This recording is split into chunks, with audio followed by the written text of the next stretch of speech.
15 ஆண்டுகளாக பயன்படுத்த முடியாத நிலையில் இருக்கும் சாலையை சீரமைத்து தர வேண்டும் என செங்கல்பட்டு அருகே உள்ள கிராம மக்கள் கோரிக்கை விடுத்துள்ளனர்.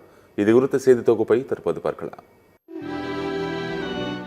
செங்கல்பட்டு மாவட்டத்தில் கடைக்கோடி பகுதியாக இருந்து வருகிறது தமிழக மக்களால் மினி கேரளா என்றழைக்கப்படும் இடைக்கழி நாடு பேரூராட்சி.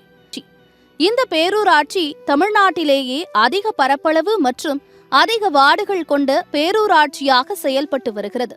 21வது வார்டுக்குட்பட்ட வெண்ணாங்குப்பட்டு கிராமத்தில் சுமார் 500க்கும் மேற்பட்ட குடும்பத்தினர் வசித்து வருகின்றனர். இக்கிராம மக்கள் அத்தியாவசிய தேவைகளுக்கு 1.5 கிலோமீட்டர் தூரம் உள்ள இந்த சாலையை பயன்படுத்தி வருகின்றனர்.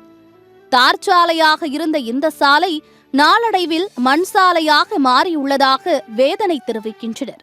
இந்த பேரூராட்சி தமிழ்நாட்டினுடைய மினி கேரளா என்று அழைக்கப்படுகிறது. பஜனை கோயில் சாலை குறைந்தபட்சம் ஒரு 12 ஆண்டுகளுக்கு மேலாக இந்த சாலை போடப்படவே இல்லை. பல முறை இதுக்கு மனு கொடுத்துருக்கிறோம். பேரூராட்சி நிர்வாகத்தை அணுகி சொல்லியிருக்கிறோம். நாங்க போடுறோம், எஸ்டிமேட் போட்டிருக்கிறோம், அனுப்புறோம்னு சொல்றாங்க. மூமெண்ட்ல இது கேன்சல் ஆயிடுச்சுன்றாங்க. ஏன் கேன்சல் ஆயிடுச்சுன்ற விவரம் யாருமே தெரிவிக்க மாட்டாங்க. இந்த பகுதியில இந்த ரோடு பக்கத்துல ரேஷன் கடை இருக்குது. 2000 மக்கள் மேல இந்த ஊர்ல வசிக்கிறாங்க. 480க்கு மேல ரேஷன் கார்டு இருக்குது. தினந்தோறும் அவங்க இந்த வழி தான் பயன்படுத்துறாங்க. இந்த சாலையை மிக விரைவாக போட்டு மக்களின் துயர் தீர்க்குமாறு கேட்டுக்கொள்கிறோம். இந்த சேதமடைந்த சாலையில் தினமும் ஏராளமான வாகனங்கள் சென்று வருகிறது. இது மட்டுமல்லாமல் வெண்ணாங்குப்பட்டு பகுதியில் செயல்பட்டு வரும் அரசு மேல்நிலைப் பள்ளியில் படிக்கும் மாணவ மாணவிகள் இந்த சாலை வழியாகத்தான் தினசரி பள்ளிக்கு சென்று வர வேண்டிய நிலை உள்ளது.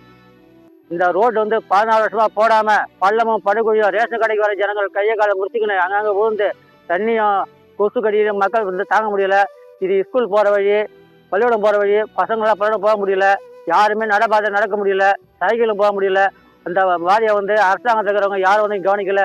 பேரூராட்சி இருக்கிற நிர்வாகிகளும் யாரும் கவனிக்கிறது கிடையாது. அதிகாரிகள் தலையிட்டு அரசாங்கம் தலையிட்டு இந்த ஓட்டை புதுக்கப்பட்டு கொடுக்கணும் எங்களுக்கு. இல்லைன்னா நாங்கள் சாலை மேல கூட நாங்கள் போராட்டம் பண்றதுக்கு தயாராகிறோம். இது குறித்து பலமுறை புகார் அளித்தும் கண்டுகொள்வதில்லை என வேதனை தெரிவித்திருக்கும் மக்கள் துறை சார்ந்த அதிகாரிகள் ஆய்வு மேற்கொண்டு இந்த பழுதடைந்த சாலையினை சீரமைத்து தர வேண்டும் என மாவட்ட நிர்வாகத்திற்கும் தமிழக அரசிற்கும் கோரிக்கை வைத்துள்ளனர்.